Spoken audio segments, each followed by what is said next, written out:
it's pretty random how I got here to where I am, but when you look back, it's kind of like I've been training my whole life for this specific job. Yeah. And I found it. Like, I don't have any special talents. I worked hard every day. Like, that's how I achieved success in this job. Is I loved the job. I cared about it. I didn't want anyone else to have my job because this is my job. I love it. I'm going to keep it. You know, it's short-term thinking to achieve long-term goals and success.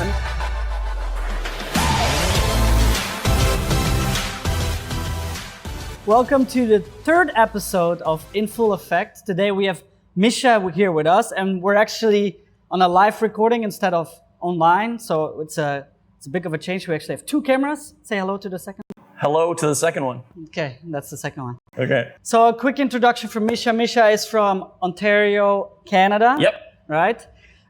He's been in Vietnam for almost 10 years. Almost 10 years, yeah. Prior to that, he lived in South Korea for a good 4 years. 4.5 years, yeah. 4 years and 5 months. Yeah. Here in Vietnam, he's the sales director and brand ambassador for Pasteur Street Brewing Company. We're in one of their tap rooms right now.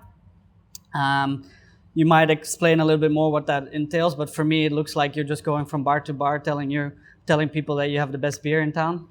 That's exactly right, Exactly. yeah. And I've always said if my friends think that that's all I do, then I'm doing a good job. Okay. If that's what they see, that's great. My job is to make Pasteur Street Brewing Company seem like a lifestyle brand and a choice that's awesome and fun and because it's more than beer, obviously, and you like the leading brewery in Vietnam. You said that, I agree. Are you guys international yet? Yeah, we're doing some export. Obviously, COVID interrupted that True. quite a bit, but that's actually what I'm pivoting to from the domestic market now to getting back to as many export markets as we can. Cool. So Mischa is one of the most sociable persons I know because you can probably find him in a bar in Saigon anytime. I get around. Any evening, most of the evenings. So one of the coolest things he also does is he has his own YouTube channel. He's the host of the One Sip Beer Review, where he basically tries a new beer every day, one sip at a time. Not really one sip, but it's the idea that counts, right? Absolutely. I've been on the show a few times myself to try some of the Belgian beers. Good laugh, so make sure to check that out. Thank you. The first time we met, I only been in Vietnam for 3 years. First time we met is about 2 years ago when I joined the Cake Collective. Yeah. And we shot some stuff for Pasteur Street, one of the other tap rooms we did. And then since then we hung out a little bit, but you were always an interesting person to me in the sense that like, what the hell does he do? And I drink beer. Exactly. So that is exactly what he does. He drinks beer, tells people it's the best beer, and makes a living of it. And that's quite interesting, I would say. So yeah, one of the reasons I wanted to get you on is I want to see your perspective on a few things.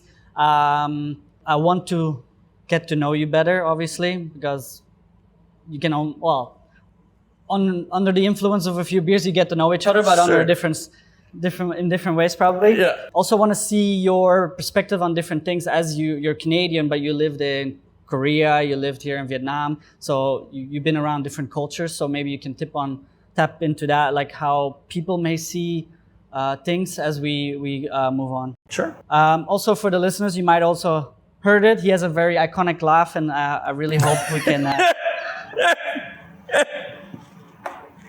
get the joy of hearing that. It's one of the best qualities that I inherited from my mother. She was well known for having this huge belly laugh, and actually it's a good legacy. Yeah. My dad told this story of the first time they went and saw a movie together in the theater. He was so embarrassed about how loud she was laughing, but he knew if he could get through that embarrassment that he would be able to live with her so that's when he knew that they were. She would fit well in Vietnam. Well, she would have loved it. Yeah. Cool. So we already tipped into it a little bit, but like, tell a bit about yourself. What do you do right now? More on, what's your day to day a little bit? Yeah, so I get up, I go to the office, and I answer a lot of emails and phone calls. Obviously, we have a lot of different clients who sell our beer at their bars and restaurants. So I kind of have to be active on all of the messaging platforms. So like people in the office might see me on Facebook. And I'm like, oh, he's coming to the office and just going on Facebook. But I'm actually like talking on Messenger to clients of mine and like, making sure that everyone's getting their beer on time, all of that. And then after lunch, again, just emails, phone calls until eventually I start to go out, have some meetings, have a beer here, have a beer there, and just basically like, I am the sales director still, but more than that, I think my role as brand ambassador is the most important. Exactly. Just promoting the brand, promoting where you can drink our beers, where you can find it, promoting our tap rooms as well. Like technically I'm not involved with the tap room, but like also it's good for the brand and it's good for wholesale if the tap rooms are busy and popular. So yeah, basically just I drink a lot of beer and I'm loud about it on social media. You're very loud about it. Yeah. That's what we love. And then of course you do your YouTube channel, but it's so like, it's compared to this, it's a whole different setup. Yeah. So if for those who haven't seen it, like you said, One Sip Beer Reviews, I post one new video every day. It's just me, and I started during lockdown because I was like kind of losing my mind. And it's a total ripoff. This guy Dave Portnoy does One Bite Pizza reviews, and he's been doing them forever. So I literally just I just ripped off his format and started doing beer reviews at home by myself. Yeah. It was just like something to do in the morning because. In the morning, right? That's when you drink beer, obviously. That's when I start drinking beer, especially during lockdown. There was nothing else to do. Like I was literally stuck at home. You had your fiance. I had nothing. I actually didn't because she was in a different house. Oh, right. You guys were locked down separately. That sucks. Yeah. Yeah, it was a tough time. But like, I totally get it. Like you create content, you make people happy, you make yourself happy. Yeah, do you want to wait till... So yeah, during lockdown, I just I needed something to do, like something to other than Netflix and just drinking. So I decided to do something about drinking. So yeah, I just started doing. So you're just recording and drinking. Yeah. Well, it gave me like you said, I'm a sociable person. The flip side of that is like I don't mind being alone for long stretches, but this was a super long stretch of just being locked down all by myself. Months. Yeah, exactly. And then also in the same confined place. Yeah, exactly. Yeah, you couldn't during the super lockdown. You couldn't even walk down the street to get groceries. Like everything was delivered. Yeah. It was brutal, man. And so I was like, I've got a lot of beer in my fridge. Let's start doing some beer reviews. Cool. And so now post lockdown, I usually get a guest. You've been on it a few times, and just riff a little bit, have some fun, have some laughs, drink some beers. Again, like trying to promote the local craft beer scene. Yeah. Beer in general, and just have fun with it. Because like there's thousands of beers. You would never run out anyway. Yeah, no, exactly. Yeah, a couple people have asked me like, "Are you worried you're going to run out of beers?" And I'm like, "No, I'm not worried about that at all." Literally, like I don't just do craft beers. We do all kinds of beers: Vietnamese, not Vietnamese, Belgian, craft, imported, commercial, all of it. So, no, there are a lot of beers in the world, but I'm on a mission. He's on a mission. One a day until we do them all. Right, so let's get into it a little bit. I want to ask you about your goals in life, your aspirations. Sure. And how do you go about it? So, it's funny, like, when I think about myself, I try not to too much, but when I do think about myself in comparison to other people, like, I don't feel like I'm like super ambitious. Like I don't, for me, it's like, I'm a short-term guy. Like I get up in the morning, I know what I have to do that day to achieve my professional goals. Like who needs an email, who needs a phone call, who needs a visit. I've always kind of lived my life like just try to make the best decision you can every day. When it's a bigger decision, obviously put some more thought into it. But I don't know, I've been really lucky, man. Like I've made a lot of mistakes. I've lost a lot of jobs. I've been kicked out of some apartments. When I first moved to Korea, some of my friends were like, "Oh, you're so brave." I was like, "No, I was running out of options, man." Yeah, like I needed to do something different. It wasn't bravery, it was desperation. But yeah, like somehow through all of that, through all those seemingly random choices, I ended up here in Saigon, which I love this city. I love this country. I found a job where they pay me to drink beer, which like I never would have imagined in my wildest dreams that I could but it just like, you know, all my years working in hospitality, like as a server and a bartender, and then teaching as well, like just building up social skills and drinking a lot, like building up my tolerance, it just kind of crested into this moment where I met the guys at Pasteur Street. I was there the first day we opened our first tap room at 144. Like I wasn't involved before. I was a customer the first 3 weekends. And then I volunteered to work behind the bar because I had some bartending experience and I kind of missed it. I'd been out of it for a while. So one of my friends, he was sitting up at the bar when I was working one day and he saw me like, you know, just pulling pints and like it was an easy bartending job. We just had like 4 beers on tap and no spirits, no cocktails, nothing, right? But he was watching me and, you know, I'm washing glasses and like talking to people at the bar. And he's just like halfway through, I worked with him at the time. He was my boss actually at the school that I was teaching at the time. And halfway through, he's just like, wow, you're taking this really seriously. And I was just like, yeah, like I didn't even think about it. I'm like, yeah, like as a former bartender, like I respect, and I respect like the sanctity of the bar area and like the fact that they trusted me to be behind the bar and like, you know, with the cash, whatever. Like I respect that, and that's the only way I know how to work at a bar or a restaurant is to like do my best, make sure everyone's happy, like give them an experience. It's funny, Alex, my boss now, he talks all the time about guest experience at our tap rooms, and for me, it's just kind of instinctual. Like I don't know any other way to do a bar shift except to like. But it's the same kind as of turn if you it show on up and, like, as a client, you want to be treated nice and you want to have a good experience there, right? Yeah, of course, yeah. No, and exactly, it's instinctual. Like when you spend as much time in a bar as I do, like, you know, you have certain expectations, and you know, it for me, like having done it for so long, it takes a lot to make me angry when I go to a bar. Like the experience would have to be like really, really bad to get me like, come on, guys. Anyway, I think we're getting a little off topic though. Aspirations? I mean, all I ever want when I was younger, all I ever wanted to be was an old man. So I'm there. And yeah, eventually, like, I don't know, I don't have a timeline for it, but eventually I want to have my own bar, like not a, you know, like after I'm done with Pasteur Street, just like open my own little bar. Brew your own beer? No, I'll never be a brewer. Too much work. So we were in, so when I first got the job at Pasteur Street bartending and then doing sales, a lot of my friends back home were asking me like, oh, are you going to like brew? Are you going to learn how to brew? And I was like, yeah, maybe that'd be interesting. And then we were all, I forget which country we were in, but we were all Singapore maybe. Me and John Reed, our co-founder, and Dave Byrne, who was our brewmaster at the time, we were in Singapore for this beer festival. And we were on the way from the airport to the hotel. We had to take the metro. And Dave was reading a book called Yeast. Just lowercase Yeast was the name of the book. And I was like, I'm never going to care enough about brewing beer. So I leave the brewing to the professionals.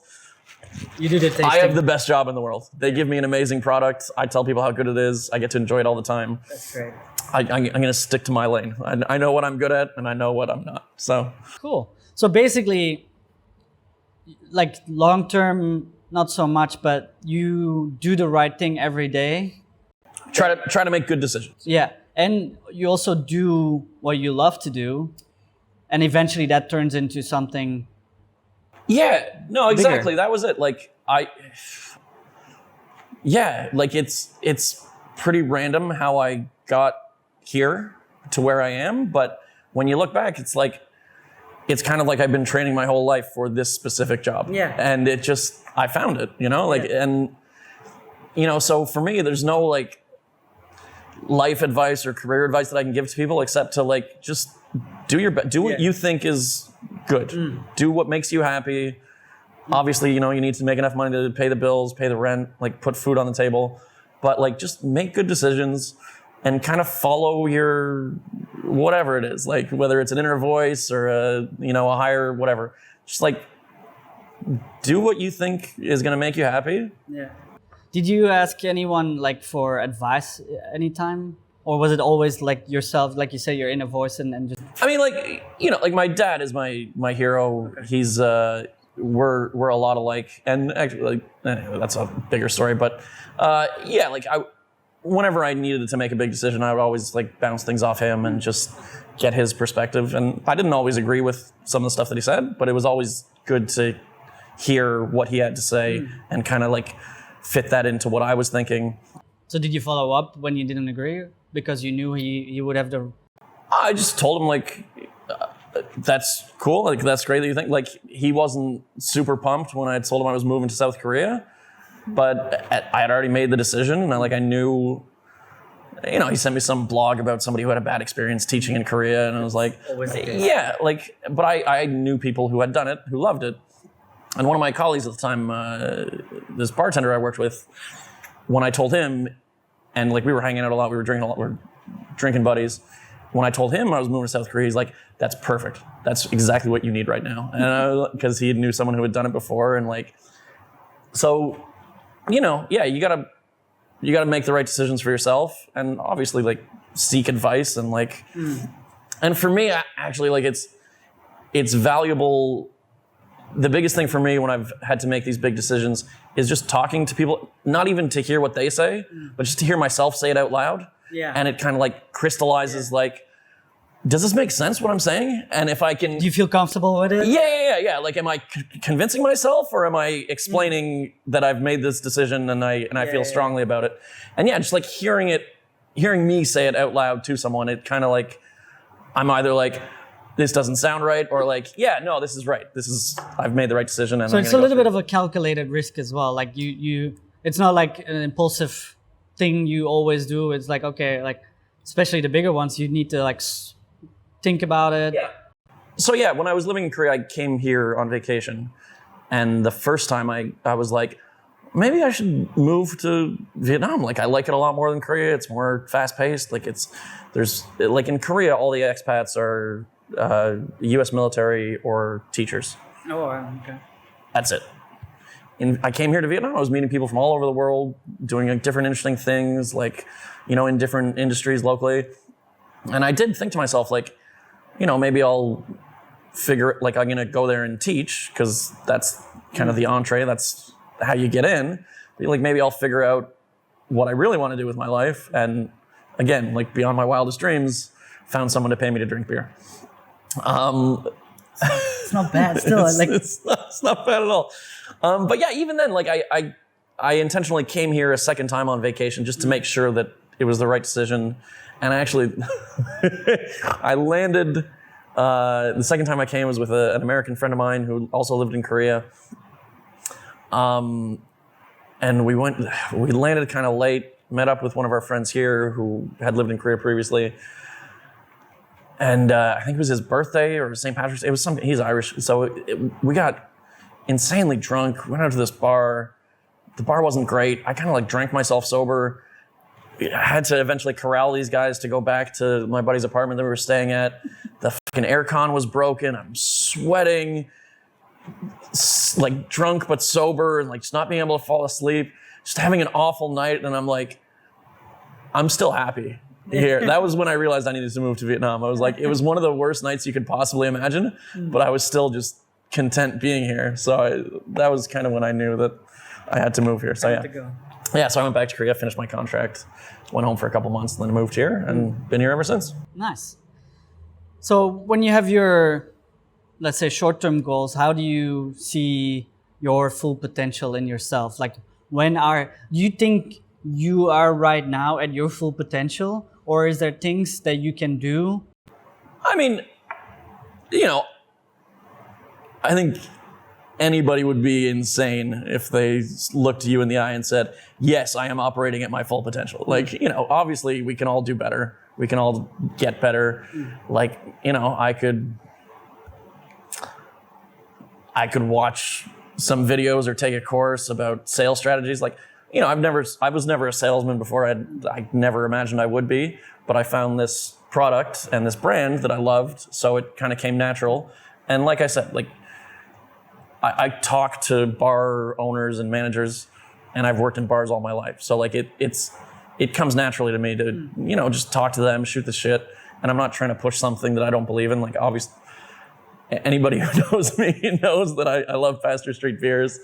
It's not like I'm, hustling mattresses or something that I don't care about, It's, so, no, of course, like, there's always the potential to do better, to be better, to keep learning, to keep evolving.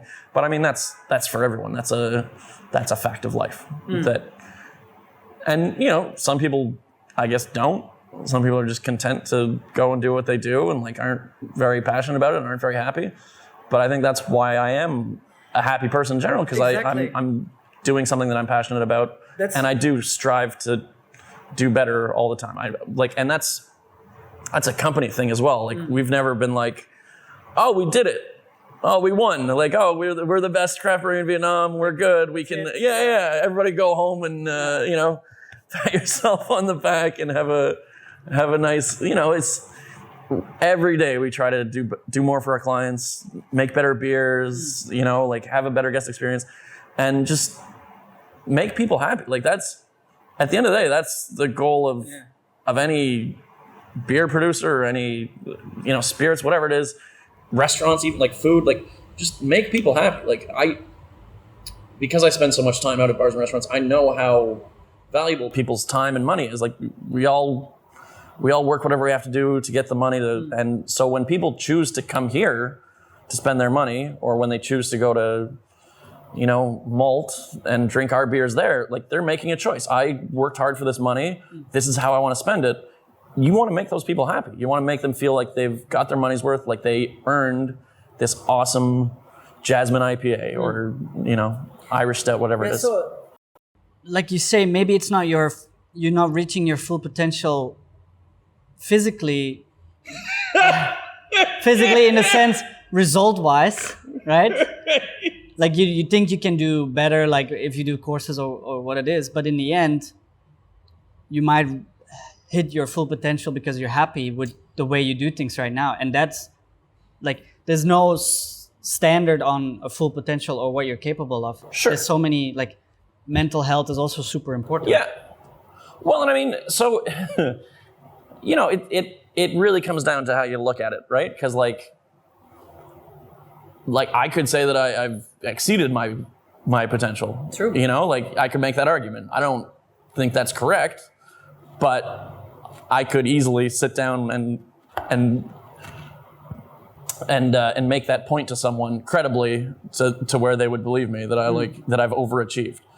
And then other people are just like, this guy just gets drunk every day. Like, obviously he's not reaching his potential. He's just a jumped up alcoholic. So yeah, it's all about perspective and how you look at it. And yeah, for me, again, I want to be happy in my life. And that includes personal, professional, all the facets. Just try to make good choices. That's great. So, have you ever studied to do what you do right now, or anything in your life, or is everything just self-taught? Like, well, so like I said, it's like it's all life experience that I acquired that kind of coalesced into, again, like this role, this job, the job that I have. Like, it's insane thinking back, like how all of these little choices that I made, and some bigger choices, obviously, led me to this company, this position. And even in the company, like when I was just bartending and I was still teaching on the weekends, like at one point they asked me if I wanted to manage the original tap room.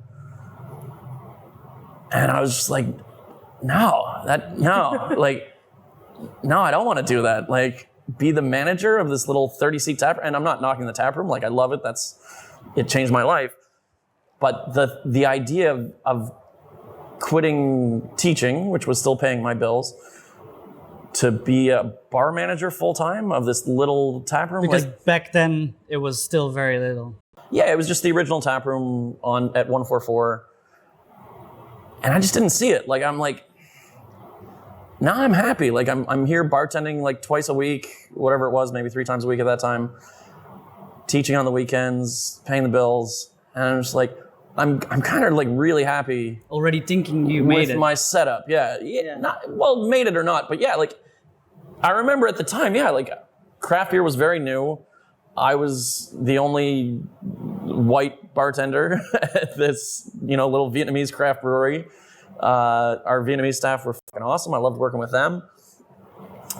And I was very happy. And then I imagined like that being my full-time job to manage that place. And I was just like, and you could talk about potential. I was like, I feel like there's more to this than that. Like the role didn't fit. But it's your perspective at that point as well, right? Yeah, no, exactly. And then, so we had a Western sales guy before me. He got in a fight with John, our boss, and he just like stormed out. He quit.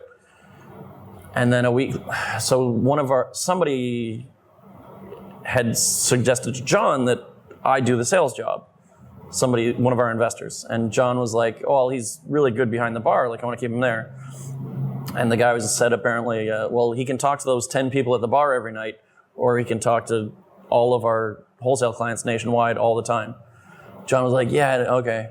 So he offered me the sales job, and I was like, "Yeah, that fits. I don't want to manage this, but like run the sales, like yeah." So what do? It's like, just drink beer and tell people how good our beer is. I was like, I can do that. That sounds like me. So somebody else saw your potential at that point then? Yeah, 100%. Yeah. Because you've been doing the right thing every day, every step in the way. Yeah, and this, I can say, like Christian Harmston, he does Tribe. He's like Ratcha, Stoker. He's one of the initial investors of Pasteur Street. And yeah, he's the one who recommended me for this sales job. Unbeknownst to me, like I didn't know him that well at the time. I'm closer with him now. But even then, like after doing the job for a while, someone relayed to me that he had said like, Mischa's perfect for that job. Like he's the best person we could possibly have in that position. And I agree. And that was it. It was like, I didn't know I was turning down the bar manager position to get the sales position. It wasn't even on my radar at the time. But the bar manager thing didn't feel right. And then the sales thing was like, yeah, that's me. I can do that. And then you also quit your teaching immediately? Yeah, well, eventually. So my visa was still through my school. I was part-time at one of the international schools. And then, yeah, when I had this teenage class, and when I caught myself leaving mid-class to take phone calls for the sales job, I was like, these kids deserve better. Like, so I came to Pasteur. I was like, hey guys, I love it. Like, it's basically a full-time job now. Like, if I quit teaching, like, can you guys work out my visa and all that? They're like, yeah, of course. So that's when I put in my notice, and haven't taught a class since. Dang, that's so cool though. You mentioned it before a little bit about your dad is one of the most influential people in your life. Absolutely. Are there other people in your life that had a big influence in the decisions you made? Are there maybe events that happened in your life because obviously, like hearing your story, step by step, everything came together to where you are right now. Yeah. So, I mean, definitely there were events that, like, that's life. Things happen, and how you react to it is. Exactly. Yeah, I don't know, man. Like, I'd been out of school for like a year, and I was still serving and bartending. I had a lot of credit card debt and like the student loans. Like, I was in a lot of debt, and I was like, as a bartender, like in Toronto where I was living, like you can make a lot of money, but like it's hard to save, and I was just in a bad headspace. Like I wasn't really happy with what I was doing. I was making a lot of money, but I was spending a lot too. So like I wasn't really making any like headway into the debt. I was drinking a lot, and like, I drink a lot now too, but like different reasons. Well, it's not that the reasons are different, it's the reaction that's different. So when I was in a bad headspace and not really happy with my life, I would drink and get really angry and then like kind of lash out at people. Now that I'm doing better and I'm happy, like when I drink, not always, but I tend to like have that happiness just like be amplified and like have a good time, be with my good friends, and like, yeah, and I still get angry sometimes, and I'm trying to work on that. But yeah, like Yeah, so definitely like a lot of events happened to get me to where I was. And yeah, like frankly, like I bounced around the service industry for a long time. My buddy Josh, who I worked with at a few different places, he used to say like, after a few months at a new restaurant or bar, you can just see Mischa's head start to like expand, and it's about to blow, and then he'll do something stupid and get fired, or like get angry about something and quit. What decision or what happened that you were able to get out of that headspace then? It was the decision to move Okay. abroad. So one of my good friends who I was working with at the time, she was getting her passport renewed because she was planning some trip. And I didn't have any travel plans, but I was like, oh, my passport's coming up as well. So I just went with her and filed the paperwork for the renewal, everything. And I was working at a Mill Street Brewery in Toronto. And I bounced around a lot of bars and restaurants, but I actually liked this one. I enjoyed the job. It was my first craft beer experience. But again, I was acting up and like, young and not making the greatest decisions. I got fired from that job. And the next day, my passport came back in the mail. And I took that as a sign, like, somebody's telling me something. And I had thought about teaching overseas for a long time, and there was always a job or a girl or like something holding me back. So when I got fired from that job, I had a bit of money in the bank, not a ton, but like enough that if I moved abroad and it didn't work out, like I could at least afford a flight home. Yeah. And yeah, so that's it. I made the decision to move to South Korea. I was going to go for 1 year and teach and like find myself or whatever. That turned into 4.5 years. And then that turned into moving here and finding my passion. And it's funny that it all led back to the craft beer. Like that was my last, my last service experience, and then my newest one.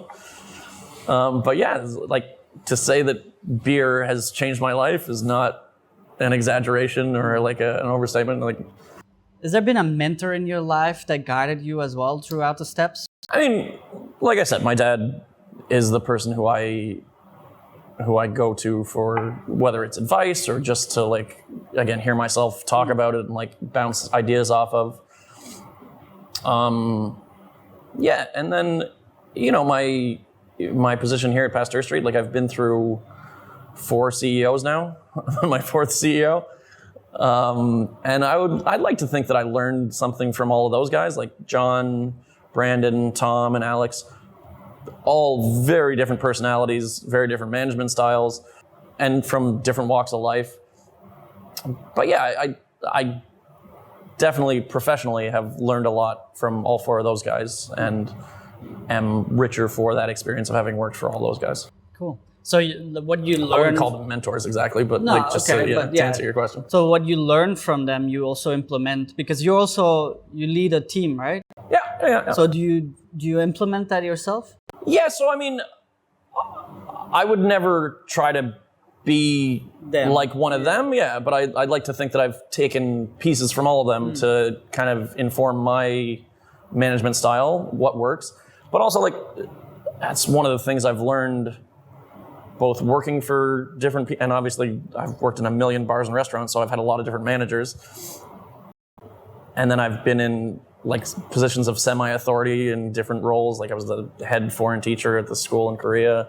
Obviously sales director now. I've got a wholesale team working underneath me. I think your own personality definitely plays into your management style, and then also what you've learned from different managers, what works and what doesn't. And then also like, I've got 4 people at least working directly underneath me, and like I can't treat all of them exactly the same because they wouldn't respond to the same kind of, like you have to learn how different people react to different kinds of, like, different personalities that. Like, yeah, for sure. So like for me, like I have the tendency to be lazy sometimes. So if my boss is very like laid back, it's not a great fit for me because I'm just like, this is great. He doesn't care what I do. Like, awesome. Let's go to work at noon instead of 9. But when I've had bosses who are a little more like on the ball. I don't even know if on the ball is the right word, but just who are like hold me to more accountability and are just who don't put up with my bullshit, right? Because they have expectations. If I can get away with some shit, I will. But if my boss is like, yeah, we're not doing that. There's none of that bullshit's not going to fly. Then I'm like, oh, okay, all right. So this is what I got to do. Cool. Along the way from back home to over here, and I think this one is that might vary. Like, do you compare yourself with other people? I mean, I do, but I try not to. You know what I mean? Like if I'm being honest, of course, you're all like, not you're always, but I am always looking around, seeing what other people are doing, getting a little jealous if someone's doing something like, oh, that's fucking cool. I wish I had thought of that, or I wish I had done that. And I think that's a character flaw in myself and in anybody else who does that. I'm not judging anyone because I'm openly admitting that I do it myself. But yeah, I try not to. I strive not to be the kind of person who's like looking over their neighbor's fence and like, oh, what's going on over there? You know, like as much as I can, I try to focus on what I'm doing, what we're doing as a company, and just doing the best that. Focus on your lane. Yeah, exactly. But do you use that as fuel to like to grow quicker? Not quicker, but like to improve. Yeah. So there was a period of time here when things were going really well for us as a company. The market was kind of what it was, and then so I don't know. I don't remember which year it was, so I don't know if you were here before or after. But like East West, The Heart of Darkness, Winking Seal, and Belgo, they all opened around the same time. Those 4 breweries. And before that, it was like, you know, it was like Tay, Rooster, Fuzzy Logic. Like there were other breweries, there was competition, but it was like I had kind of settled into a role and a rhythm, and things were going well, and there wasn't a lot of competition. And then these guys came along, especially HOD and East West, and they had big investments, and they were very aggressive, and they were trying to get into the market. And it was kind of a wake-up call for me. Like, oh, these guys think they're going to come on my corner? So it was like, and that competition definitely fueled me to like, all right, we can't fuck around anymore. Like this, we gotta step up our games. So yeah, for sure, like competition is healthy, especially in a like a numbers-driven, like, you can measure sales very easily, right? Like the numbers don't lie. Like you know how much beer you sold last week compared to the month before, compared to whatever. So it's a very results-oriented business, which again, I'm used to hospitality where like the result is they had a good time and hopefully they'll come back again. Whereas in sales, it's like, here's how much beer you sold yesterday, here's how much beer you sold last week, here's how much beer you sold last month compared to how much you were supposed to sell. Was it more or less? You know, like how much more or less? Why? Like, but within sales, like we talked about that you go day by day or very short term, but within sales you need to think long term as well, right? Oh, 100%. Yeah, but for me, like we have a 5-year plan, we have a 1-year plan. Like we have plans, we have goals, we have targets, obviously. But for me, the way to achieve those long-term plans is by doing a great job every day. So like, I've heard from a few people who have joined our craft beer industry here in Vietnam, who when they met me, they're like, oh, I've heard a lot about you. I heard you're really good at sales, blah, blah, blah. And I'm like, I'm not like Don Draper. Like, I don't have any special talents. I worked hard every day. Like that's how I achieved success in this job. Is I loved the job. I cared about it. I didn't want anyone else to have my job because this is my job. I love it. I'm going to keep it. So that was what motivated me, was to get up and make sure our clients were happy every day. It was just, you know, it's short-term thinking to achieve long-term goals and success. I mean, you can't do 0 to 100 in one go. You need to break it up, and 100%. You need to go step by step. Dude, I have a client in Hanoi. It took me 5 years to sell them our first beer. Wow. 5 years. Every time I went up, I'd go and see him. And it was like, it was getting to be comical at some point. He was like, he had a new place. He's got a few restaurants up there. He had a new place. It was like their soft opening. I went over with a buddy of mine, and the night, it was later, so like service was finished. He's outside smoking a joint with his buddy, drinking a glass of wine. I'm talking to him, and I was done with like the hard sell at that point. It was just like, keep on, I'm gonna be here, man. Like eventually you're gonna buy a beer from me. And he actually turned to his friend and he's like, "Hey Mischa, every time he comes to Hanoi, he comes to see me to sell beer." every time I say no. And I'm like, well, fuck this guy. But then when he opened his first place in Saigon, I'm like, dude, this is my city we're on. Like, you're selling my beer at your bar in Saigon. And he did. And now we're up in all his places in Hanoi. And, for sure. Persistence, huh? 100%. Yeah. Just, go to work every day. Be persistent. Don't be discouraged. Yeah, so I was just thinking, like, how do you not get discouraged? Because I would think that small steps don't give you big results. Yeah. How do you keep your head in the game? How do you keep yourself motivated to keep going? I mean, I think I hit on it a little bit. Like, I love my job, and I have a lot of job security now. But early on, I didn't. Like, I didn't know how it was going to go. So that motivated me to be like, I need to work my ass off at this and do the best I can. And also because, like, at the time working for John, like, I saw how hard he worked and how much he cared. I'm like, this guy gave me an opportunity. Like, I can't let him down. Like, he like, just seeing his work ethic and his level of passion, like, that ignited something in me as well to be like, yeah, we want to be the best. Like, and that's kind of one thing that we never want to say, like, hey, we're the best craft brewery in Vietnam. Like, if you have to say it, it's probably not true. But we always had that as our goal, to be the best. So to be the best that we could do. So how do you put that on your team? Do you hire people that you know will be hardworking and passionate? Or because you can't expect from anybody to care about your goal or your financial stat, right? Because you would say the CEO, he cares about what he created, his company. Yep. You as well, like, you can look up to him and see, like, okay, I love doing this and I don't want to lose this. But somebody and I know that in Vietnam is especially, like, people hop around, see around, but how do you get that commitment from someone? I'm trying to say this without sounding like an asshole. It's too late now. I don't know. For me, like, I try to treat people the way I would want to be treated. Obviously, finding people who are passionate about Pasteur Street has been a challenge.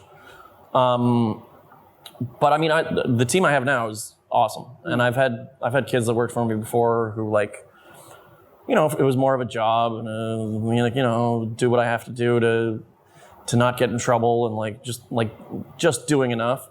I'm so lucky now. Like, my guy Ash in Central, Kat down here, Kong in Hanoi. We have an off-trade guy as well, Tuan, who, like, they all get it. They're all super passionate. They all give a shit. They all really are champions of the brand. And, it sounds like a cliche or silly to say, like, I'm so proud of my team, and, like, but it's true. Like, the team that I have right now, they're awesome. And again, I think I know kind of what makes them tick and what kind of feedback they'll respond well to. And just, like, how to, like, obviously sometimes people fuck up, no matter how much they care or how hard they work, or, like, their mistakes are always going to be made. And it's how you go about correcting them, and, like, how you communicate, and, just let them know, like, I love you, I love the job you're doing, but that's not okay. Don't do that. That's a bit full circle then, eh? Because the whole, like, your experience throughout the years of meeting people and always talking to people, you get to know different characters, and now you can implement that into a profession. 100%. And that's why whenever I have it's been a while, thankfully, since I've had to hire anyone new, because my team's been awesome. But yeah, whenever I have hired someone new, it's like, you just listen to the clients. Like, you got to get to, like, the biggest part of your job is getting to know them, what they want, how to make them happy, because they're all different. And I can't tell you one way to make everyone happy. You got to get to know them yourself and figure out what's going to. Some people I remember this one guy, John and I went out to his bar, and this is early days, and he was a big guy. He's English, I think. He had a busy bar in D7. He was running around, and so he didn't have much time to talk to us. But he was just happy to see us there. And actually, John at one point, like, catches his attention and was like, "Yeah, man, like, your sale, like, the volume's good, blah blah." He's like, "Man, I don't fucking care. I don't care about your beer as long as it arrives on time and it tastes good for the customers. That's all I care about." And we're like, Great, okay. So no personal time, just make sure the beer comes on time. Great. And then other people, like, they want you to come and bring friends and spend money and or talk to them for, like, this one guy, he just, like, every time I went to see him, he wanted to talk to me for like 4 hours about his life and everything and all his troubles. And like, I feel like I'm a bartender again. Like, I just listen to this guy's problems. But, but that's the subtle part of the job is just getting to know people and what they want and how to make them happy. And then just, delivering on whether it's, I want to make sure the beer always comes on time, or I want to make sure I get a certain discount if I sell this much, or just, I want you to come and bring your friends and spend some money and like check in on Facebook and show people that, my bar is awesome. Like, whatever it is, you got to find out what it is and then do that. So do you have any, you're not very focused on the long term. You said a little bit about to my detriment, but yeah. No, it's very interesting to see people like that as well. What are the short term, like personal? Because we talked a lot about your career. Mm-hmm. Personal short term plans, long term plans. Yeah, any new projects? Yeah, so just to speak very specifically about my day to day, like I'm pivoting kind of away from like letting my team run the domestic sales, and I'm getting more focused on international markets again, which again is something we've had some success in the past. Definitely potential to do a lot more, and just really thinking of creative solutions, because right now like post-COVID shipping costs are insane to get beer to other countries. So like, figuring out creative ways to work around that and just build our presence internationally, because we know how good our beer is. We know how much people in other countries like it. We get messages every day on Instagram or social media from Australia, the US, like, where can we find your beer? Oh my God, like, it's like Singapore, for example. I'm talking to a few guys right now. We used to have distribution there. Didn't work out with the guy we were working with. But yeah, we're getting calls and emails like, when can we have your beers in Singapore again? Like, when are you coming back? And like, so it's obviously it's very encouraging to hear, it's always encouraging to hear good feedback regardless, but to hear it from far-flung places and like, maybe they came to Vietnam one time and had an awesome experience at one of our tap rooms, and like months, months and years later, they're still thinking about that passion fruit wheat beer that they had in Saigon. Like it's awesome to hear. So yeah, short term, that's my focus. My day to day is growing the brand internationally. But of course, Vietnam is our home. This is always it's always going to be our main focus, is making sure that we're doing well here at home and servicing our Vietnamese customers.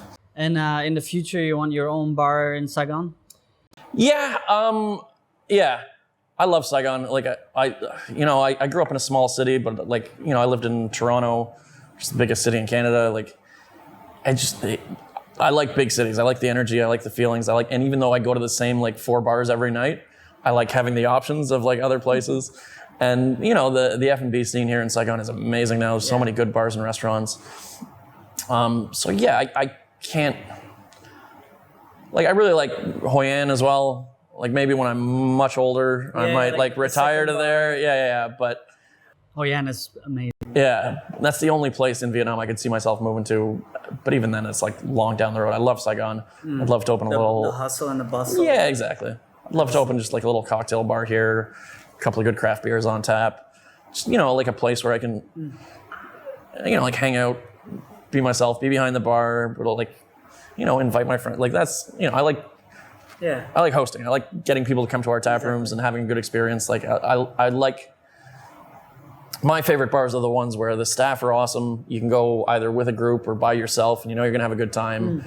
And you just feel like you're kind of at home, like at the bar. So that's always the feeling that I try to create at our tap rooms and wherever else I go. Cool. Before we wrap up, any wrap up? You want to keep going? I got hours, man. I don't. Sorry. Go ahead. Do you have like a favorite philosophy or saying or quote in life that you go by? I've got a few. Okay, well, we have all day apparently.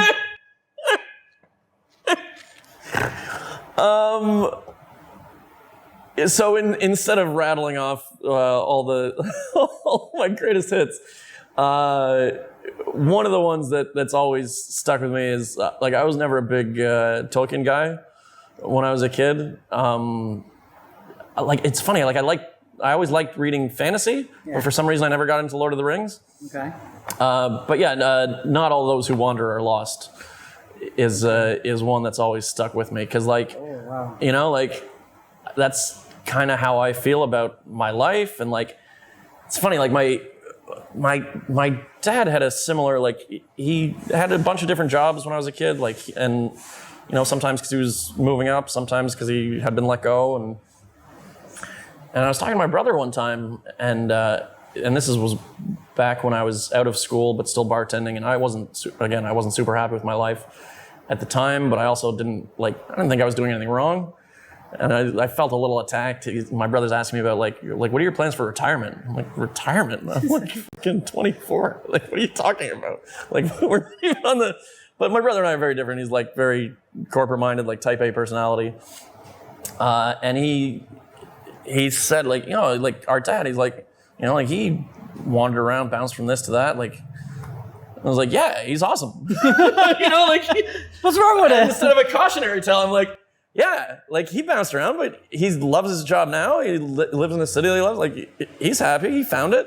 I'm like, I'll find it, man. Like, don't worry about me. I'll be fine. And it took some doing, but here I am. And I love my job. I love my life. I love this city. And yeah, like sometimes you gotta wander a little bit before you figure out what where you need to be and what you need to do. Yeah, not all those who wander are lost.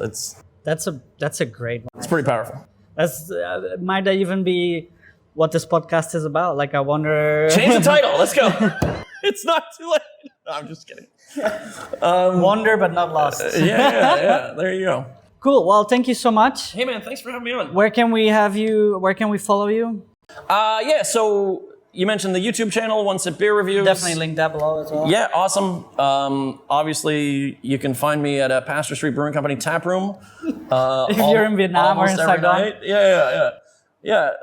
Check us out. Check out our beers. But yeah, online, it's the YouTube channel. One a day until we do them all. One day. By the time this gets out, there should be just a new episode. I was just rewatching the one we shot, 2 days ago? 2 days ago. Yeah. So that'll be up soon, yeah. Okay. Probably before this. Yeah, this one comes up on Wednesday, but which Wednesday, we'll see. Yeah. Cool, thank you so much. Hey man, cheers. Thanks for having me on. We'll see you around. Yeah, of course. Cool.